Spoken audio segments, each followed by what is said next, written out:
직장 생활 하다 보면 그런 생각 한 번쯤은 해보셨을 거예요. 아니, 저 사람은 도대체 왜 저러는 거지? 하고 말이죠. 진짜 똑같은 상황인데도 사람들 반응이 어쩜 그렇게 제각각일까요? 이게 그냥 무작위가 아니거든요. 사실 그 행동 뒤에는요, 우리가 전혀 몰랐던 아주 강력한 작동 원리가 숨어 있습니다. 오늘 바로 그 비밀의 열쇠를 같이 한번 찾아보려고 합니다. 네, 맞아요. 바로 이 질문이 핵심입니다. 어제는 세상 그렇게 협조적이던 동료가 오늘은 왜 갑자기 막 비판적으로 돌아서는 걸까요? 이게 정말 아무런 법칙도 없이 그냥 그날그날 기분에 따라 움직이는 걸까요? 아니면 혹시 우리가 뭔가 중요한 걸 놓치고 있는 건 아닐까요? 사실은요, 전혀 그렇지 않습니다. 겉보기에는 막 뒤죽박죽 엉킨 실타래 같아 보일 수 있지만 그 안에는 아주 명확한 설계도가 숨어 있어요. 바로 인간의 행동을 움직이는 눈에 보이지 않는 시스템인 거죠. 자, 지금부터 저랑 같이 그 설계도를 한 겹 한 겹 펼쳐보시죠. 자, 그 설계도의 첫 번째 핵심 부품을 공개합니다. 바로 감정이에요. 근데 여기서 말하는 감정은 우리가 보통 생각하는 기분 좋다, 기분 나쁘다 같은 단순한 느낌하고는 조금 달라요. 감정이라는 건요, 사실 두 가지 아주 중요한 요소가 딱 만나서 만들어지는 결과물에 더 가깝습니다. 그러니까 감정은 딱 두 가지 질문에 대한 답으로 결정되는 거예요. 첫 번째는 내가 이 상황을 어떻게 해석할 것인가? 이건 내면의 문제죠. 그리고 두 번째는 나는 지금 다른 사람들과 어떤 관계 속에 있나? 이건 외부의 문제고요. 이 두 가지가 만나서 내 감정이 긍정적으로 갈지, 부정적으로 갈지 그 방향을 정하고요. 또 얼마나 강렬할지 그 강도까지 결정하는 겁니다. 자, 이 그림 한번 보실까요? 정말 극명하게 보여주죠? 똑같이 승진해서 탈락했다는 상황을 마주했어요. 그런데 한 사람은 이걸 나는 거부당했어 라는 벽으로 해석하고 분노에 휩싸입니다. 반면에 다른 사람은 성장할 시간이 더 생겼구나. 이렇게 성장으로 가는 계단으로 해석하고 오히려 희망을 품게 돼요. 보이시죠? 사건은 똑같은데 우리의 해석이라는 렌즈가 감정을 완전히 다른 방향으로 끌고 가는 겁니다. 그리고 감정의 또 다른 무서운 점은요, 이게 결코 혼자 머물지 않는다는 거예요. 마치 바이러스처럼 퍼져나가거든요. 한 사람의 긍정적인 에너지가 팀 전체 분위기를 확 밝게 만들기도 하고, 반대로 한 사람의 불안감이 순식간에 사무실 공기 전체를 무겁게 짓누르기도 하잖아요. 이게 바로 감정 전염이라는 겁니다. 결국 우리 주변 사람들과의 관계가 내 감정을 막 증폭시키기도 하고 또 반대로 잠재우기도 하는 가장 강력한 조절 장치인 셈이죠. 자, 그럼 이렇게 만들어지고 또 막 전염되기까지 하는 이 감정의 파도를 우리는 대체 어떻게 다뤄야 할까요? 바로 여기서 두 번째 핵심 부품이 등장합니다. 바로 감성지능이죠. 감성지능은요, 이 감정이라는 아주 강력한 에너지를 파괴적인 방향이 아니라 건설적인 방향으로 이끄는, 뭐랄까, 일종의 운전 기술 같은 거예요. 조금 더 쉽게 말해볼까요? 감성지능이라는 건 먼저 내 안에서 지금 무슨 일이 일어나고 있는지, 그러니까 내 감정이 어떤지를 정확하게 알아차리고요. 그 다음에 그걸 잘 다스리는 능력이에요. 그리고 거기서 한 발 더 나아가서 다른 사람의 감정 신호까지 읽어내고 그들과 긍정적인 관계를 만들어가는 능력까지 포함하는 개념입니다. 이 감성지능은 보통 네 단계의 과정으로 설명할 수 있어요.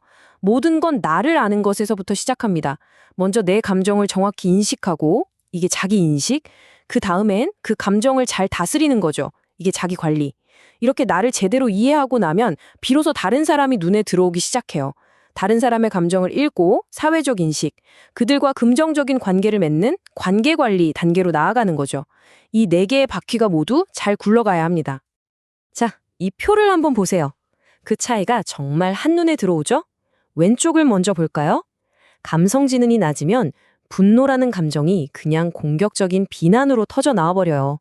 그런데 오른쪽을 보면 똑같은 분노가 문제 해결을 위한 대화의 에너지로 바뀌어 있죠. 불안하면 도망가는 게 아니라 오히려 뭔가를 배우는 촉매제로 사용하고요. 기쁨은 그냥 나 혼자 만족하고 끝나는 게 아니라 팀 전체를 움직이는 힘으로 확장됩니다. 이야, 이게 바로 감성지능의 진짜 힘이죠. 바로 이 말, 우리는 실패한 게 아닙니다. 무엇을 미세 조정해야 하는지 발견했을 뿐입니다. 이 한 문장에 감성 지능이 높은 리더의 모든 것이 담겨 있다고 할 수 있어요. 실패가 아니라 개선점을 발견했다는 재해석. 정말 멋지지 않나요? 이 작은 관점의 차이가 실제 비즈니스에서 얼마나 어마어마한 결과의 차이를 만들어내는지 지금부터 한 사례를 통해 직접 확인해 보시죠. 자, 여기 똑같이 투자 유치에 실패한 두 스타트업이 있습니다. A팀의 리더는 이제 끝이야 라고 선언해 버렸어요. 그 한마디가 팀 전체에 불안과 비난이라는 독처럼 퍼져서 결국 팀은 무너지고 말았죠. 그런데 B팀의 리더는 달랐습니다. 더 나아질 기회가 생긴 거야 라고 말했어요. 이 말은 팀의 희망과 협력의 씨앗이 됐고 결국 그들은 다음 기회를 잡아내는 데 성공합니다. 보세요. 리더 한 사람의 해석 그리고 그 감성 지능이 팀의 운명 가체를 완전히 바꿔놓은 겁니다. 자, 이제 드디어 마지막 퍼즐 조각을 맞춰볼 시간입니다. 감정도 중요하고 감성 지능도 물론 중요하죠. 하지만 이 배우들이 서 있는 무대 자체가 막 흔들리고 있다면 무슨 소용이겠어요? 이 모든 행동이 일어나는 환경, 그 판 자체를 결정하는 보이지 않는 힘, 바로 심리적 계약입니다. 심리적 계약이라는 건요, 우리가 사인한 근로계약서처럼 종이에 쓰여 있는 게 아니에요. 하지만 우리 마음속에는 훨씬 더 강력하게 새겨져 있는 그런 보이지 않는 약속이죠. 예를 들면 이런 거예요. 회사는 당신의 성장을 돕겠다고 약속하고 직원은 그럼 나도 최선을 다해 헌신하겠다고 기대하는 거죠. 바로 이 보이지 않는 약속이 깨졌을 때 우리는 월급이 깎인 것보다 어쩌면 더 큰 배신감을 느끼게 되는 겁니다. 이 계약이 잘 지켜질 때 왼쪽 그림처럼 직원들은 존중이라는 양분을 듬뿍 받으면서 쑥쑥 성장하고 혁신을 만들어냅니다. 하지만 오른쪽처럼 그 약속이 딱 깨지는 순간 직원들은 배신감에 시들어가기 시작하고 결국에는 출구를 찾아 떠나게 되죠. 신뢰가 무너지는 건 정말 한순간이거든요. 이 심리적 계약의 힘을 정말 교과서처럼 제대로 보여준 사례가 있습니다. 바로 사우스웨스트 항공인데요. 아시다시피 항공업계는 정말 치열한 비용 경쟁이 전부잖아요.